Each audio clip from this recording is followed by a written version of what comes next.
What's up, guys? Welcome to another episode of Your Dad's Evil Tips with Your Dad is Lit. And this You're is. it. Yeah. Hi, this is your able boyfriend. How you guys doing? Um, Basically, this is a show where we discuss some music tips. We also discuss like music business, things that most people don't talk about in the music industry. So before we start, just make sure you hit the like, follow, subscribe, wherever you're watching this. That way we can stop asking for ransom. Yeah, Yeah, we want to let the help us trigger the YouTube algorithm so we get to more people. yeah, we gotta stop asking for ransom. Yeah. It's getting out of control. I'm tired of holding grandmas. Yeah. Anyways, uh, what are we talking about today, Charlotte? Today we're going to talk about how to monetize your music because a lot of the stuff isn't very clear. So, yeah, we're going to talk about that. I guess to start off here, in general, a lot of people think that the way you're going to make your money is from streams and sales. But in order to do that, you have to set up your what would be called royalties. No, You have to, performance right organization, yes, PRO. you need to set up your organization that's going to basically give you your money. Um, and for us, that would be SOCAN because we live in Canada. Hey, Um, and in the United States, it would be those other ones. BMI or ASCAP. Yes, ASCAP. This needs one to understand because it's funny. Funny name. Yeah. Um, yeah, basically, you to do that is you have to apply to it basically, Yeah.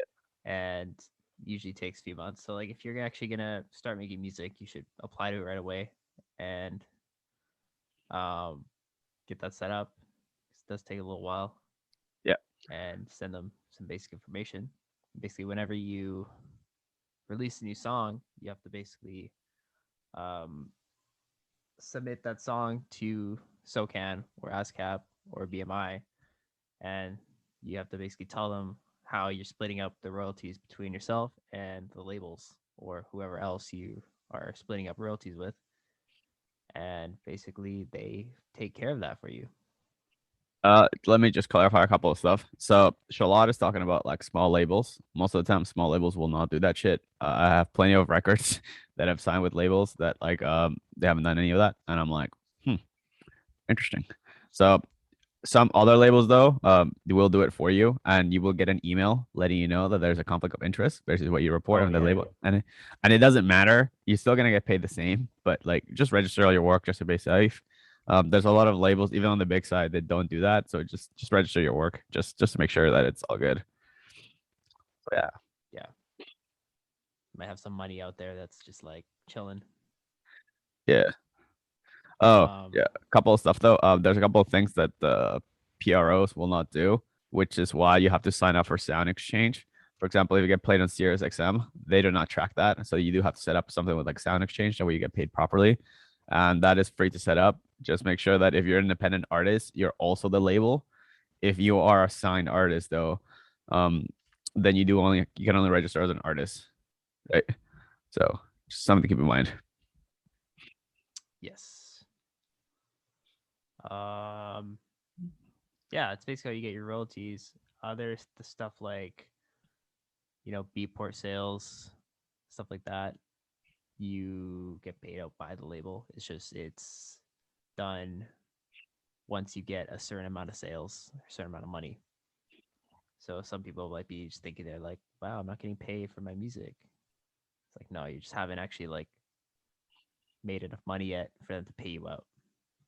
Yeah, and that is 100% depending on your contract. Yeah, Some fucking record labels will just pay you regardless if you have like $2, then you can fucking cash out. But then with the include like PayPal fees or whatever, It's not worth it. Another thing you guys should know about Beatport, which a lot of people don't tell you about it, is that Beatport takes 50% off the bat. So if your song is $1, they're taking 50 cents off that. Then a little bit goes to distribution, then it goes to the label, then it goes to you. So out of that dollar, you're realistically making like 20 cents. Yeah. So don't cry if you're just like, I did all this work. Why am I not getting a lot of money? It's just like, well, because Beatport has a very interesting pay structure, which I think it's good because it doesn't make it that hard to chart and then leverage that to everybody. But if you're kind of looking to make a lot of money on Beatport, you're gonna be looking to sell a lot and a lot and a lot of music, Yeah. tons. A So lot. just be aware. It's okay. So yeah, that's kind of how like you're gonna make your money from just like making music and releasing it. But it's also other ways to make money, Mhm. like providing services.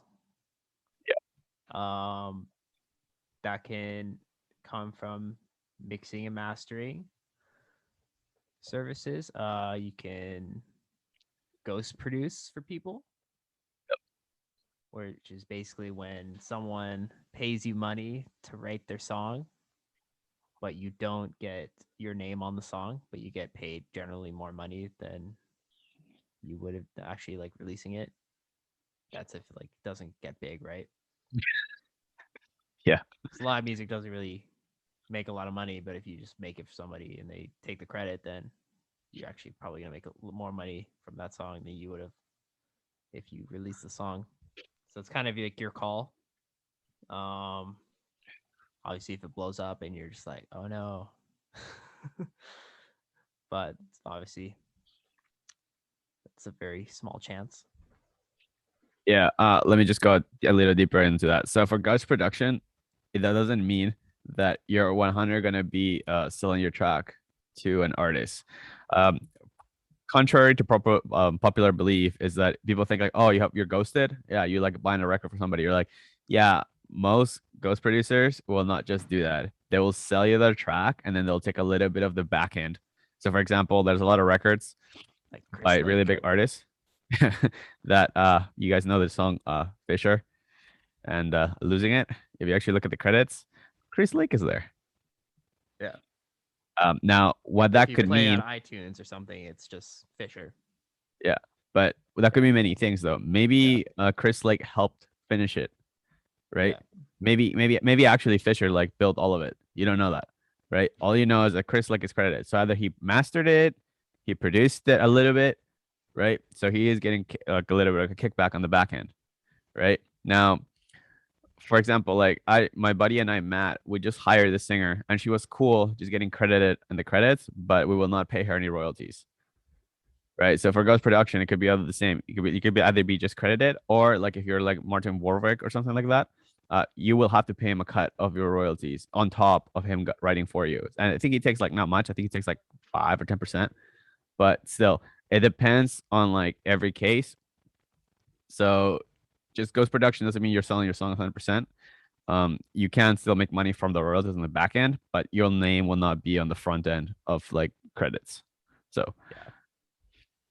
You usually find out though that you're on there. yeah, pretty Someone quick. looks deep enough. Yeah. Yeah. Shows. Yeah, shows is a big one. It's probably where you're gonna make most of your money. Yeah. Obviously, COVID is kind of like screwing that up a little bit, but RIP yeah, venues. shows RIP. is where you're gonna get paid the most. And from those shows, you're gonna get paid. If you have merch, you can sell your merch there as well. Yeah. Um, so those are big ones. If you can play shows, definitely do it.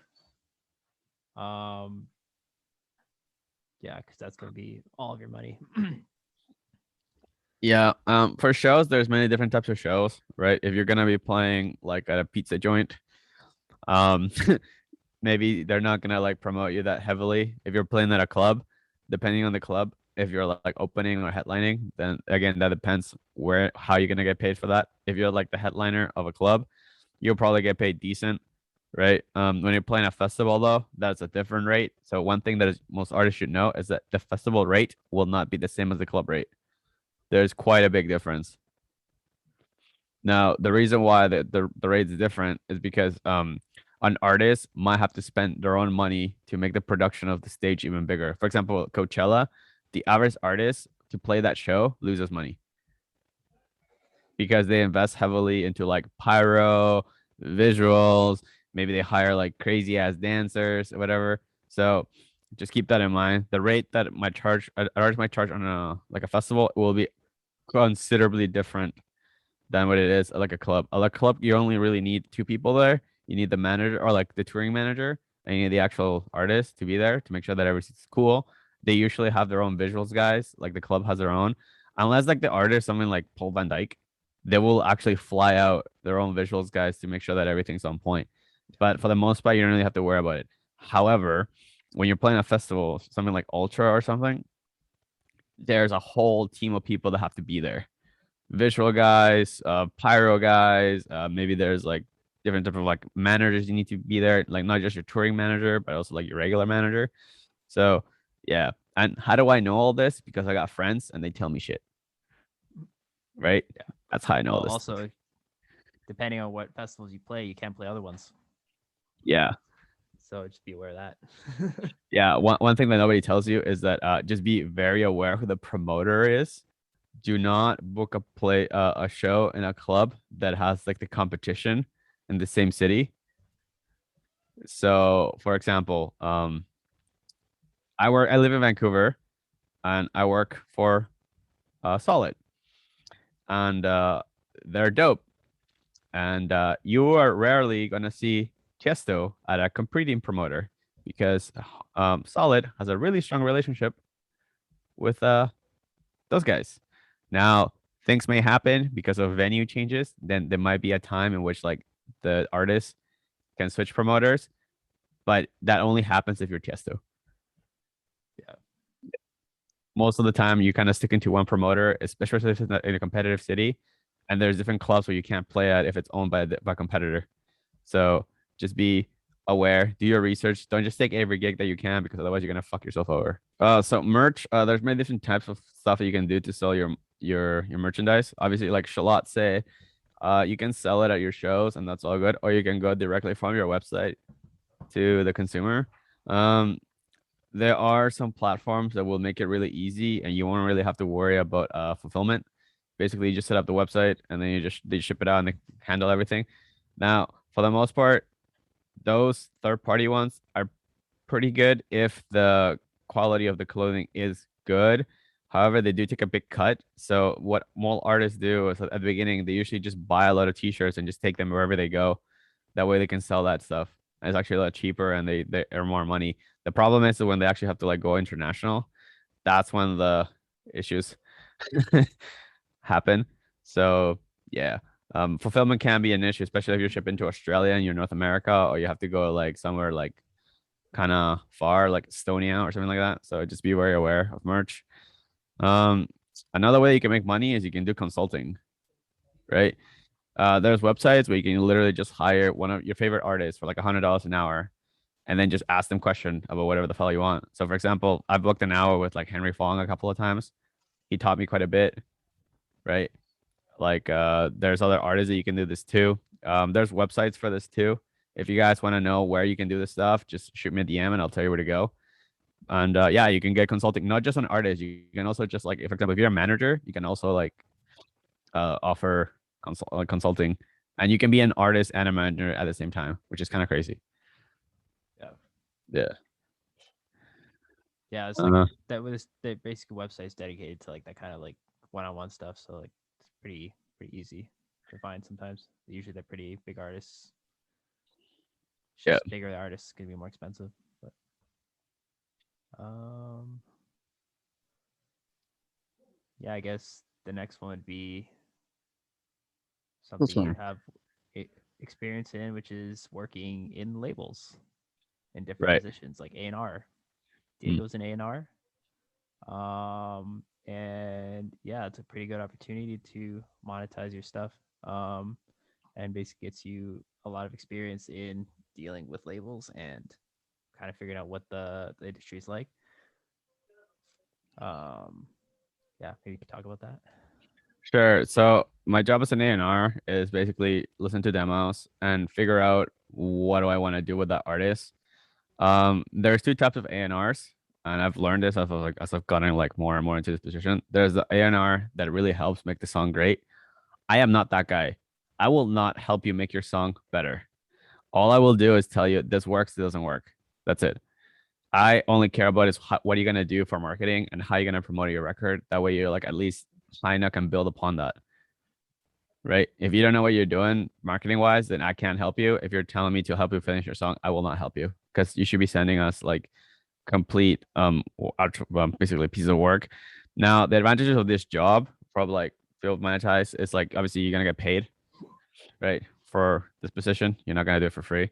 Um you kind of learn what is okay to do from like an artist side versus what's not okay. Usually what I've learned a lot is like it's much easier for me to open an email that comes from somebody that I know versus like a 100% cold, I don't know who the fuck you are email, right? So for me, like when I listen to demos, before we used to use like email quite a bit, I still check the email to see I get anything like recommended to us. Then I'll actually open it up, and if it's good, I'll start a conversation with them and maybe set up a meeting. However, like if it's like a demo and like the subject line says nothing about being recommended or whatever, then I will not even like listen to your track on like the demo side of emails. We use label radar a lot because you can literally give me like a 20-second of the best part of your song. And if I like what I hear, I might listen to the full thing. And if I still like it, then I'll message you being like, yo, what do we got here? Right. So a lot of things that like how to submit to a label or whatever is it's pretty hilarious how people like don't take this seriously. So there's that. Also, like there's opportunity of like meeting other people in other labels because you're an A&R. You can talk to other A&Rs and just kind of figure out what they're doing, how to improve their sounds. Because like here's the thing, at Lifted, we only sign like pop friendly EDM, right? Well, yesterday I actually met like a label owner of techno label in Vancouver in which like he only does like techno, and obviously we have no competing interest, but we do have like similar stuff in which we do like we're promoting the same stuff, and our audience may not be the same. So it's always good to know more people in your industry, right? So obviously you learn how to network. You kind of like realize what people care about, what they don't care about. Labels are just worried about money, and then obviously growing their brand every time. They want your record to succeed, but they also have to make sure like they're getting ROI. So it's very important as an artist that if you're going to be signed to a label, you're generating the money. Otherwise, you're kind of just like an expense. Yeah. Especially if they're investing all this money into you. Yeah. Well, it's like even if they're not investing money, like they could be investing quite a bit of time. Yeah. Right. So. Yeah. I'll just finish it with the last two things. So another way to make money is teach. You can be a teacher. There's plenty of producers that do this shit and they actually live quite comfortably. I know a producer that makes like $12,000 a month teaching other producers how to produce.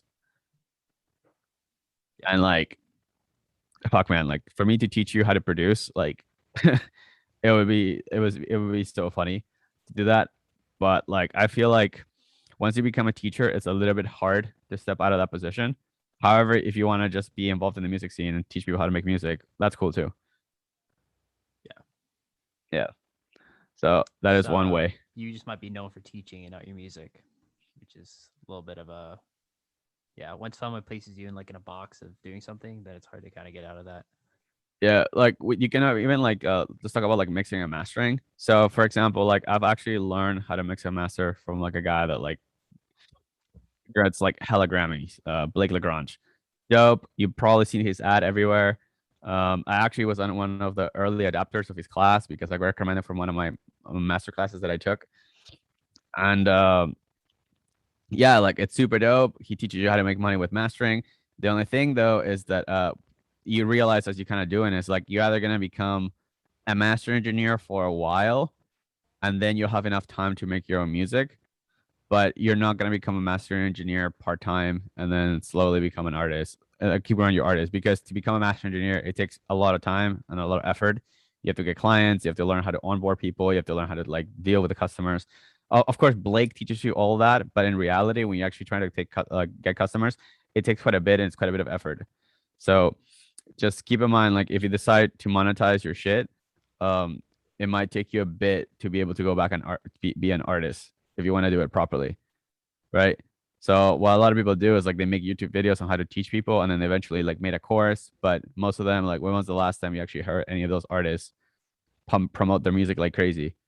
They usually like on YouTube, like doing something, and then like they're not really in the artist thing. Like any of those guys that teach you how to do anything on YouTube, like I rarely ever see them on tour. Yeah. Yeah. And they're good artists. Like they're not wrong. Like they're dope. It's just like they have different things that they're doing, right? Like if they go on tour, can they still do YouTube? Probably not. Yeah. Right. So You dedicate a lot of time to a different thing that's not actually like your music. yeah. So to monetize, obviously try to get gigs that pay here and there, like shows. If you do that, that will basically just get you better, right? Also keep that in mind. If you're playing a lot of shows, you're probably not really working on your music, right? And also if you're making a lot of music, you're probably not really playing a lot of shows. So it's a balance. That's why you see like some artists just like tour hard for a bit and then they take like a break. They just produce a lot and then just go on a tour again. Or if you're Skrillex, then you can just produce on the road and just be a machine, right? Yeah. Which I mean, I haven't been on tour, right? But like I've tried to produce on airplanes when I fly to places. It's hard. Yeah. It's hard. Pretty hard. Be Skrillex. I think like if you have a if you're basically just going there to like play shows, I think it's okay because you have no activities planned. Or if you're traveling alone, I think it would be okay. But if you're Yeah. like traveling with like your girlfriend, your boyfriend, your family, or whatever, then there's always like interactions that have to happen that you shouldn't really do. Like, I mean, like if it's a long flight and you have the battery, obviously you can produce as much as you can until your battery dies, but that's one flight. What if you only have to take two flights for this whole vacation? Are you guys still gonna produce all that night? It can be done, but it's just not as easy as you think. Yeah. Yeah. Living the rock star lifestyle. Yeah. Um, and then the last way that you can make money, which is like the easiest way to make money, in terms of like the whole music thing, if you can play an instrument, you can be a session musician. So if you're a really good drummer, you can literally just sell samples. So for example, like somebody wants like a cool rhythm, just be like, yeah, I'm a drummer. Do you want to just record me? You can charge like $100 per hour or like per session, whatever you think it's fair. You play the piano, you can do that too. You play the guitar, anything, Or if you're a anything. producer too, you can just make samples, which is Yeah, you're really good at synthesis, really good yeah, at making drum loops. yeah, You can set those up and put them in a sample pack, put them on Splice, put them on uh, wherever. You're good. yeah. I think that's basically how you make money. Obviously, if you get a sync deal, like you get paid in a video game, Oh yeah. congratulations, you're gonna make a lot of money. You get played on FIFA, holy fuck, you're set. If you produce for Netflix or something. Yeah, yeah. Yeah. Like a major movie, or like for example, like car commercials, they pay quite a bit. Yeah. I think Any type of commercial. some guy that I know, I think he got paid like $8,000 by Nissan for like a global campaign in the States. Yeah. But the funny thing about that is like you get paid one time. You don't get paid a recurring. So just be aware. You're not gonna be permanently paid by Nissan. It might be like one time and they'll be like, okay, bro, so like this song's about this long. It's all good. That that's basically it. Do you want to talk about anything else? No, I think that's basically it. Cool guys. So don't forget to like, follow, share, whatever the hell. Whoever just share this to somebody, whoever you think would benefit them. And you can always DM us and ask us whatever questions. Maybe we can make like a video on something we haven't even thought about. We do have a list and we're gonna go through it. So you expect a little at least 23 episodes of this stuff. So this is episode 3, if I'm not mistaken. Yep. By all means, like this is supposed to also like start conversation. So comment. Maybe you can talk about something that I don't know, you experienced in the past. So yeah. Cool. Hi guys. We'll see you guys next ahead and week. get that bread. Get that naan bread, guys. Bye. Don't kill yourself.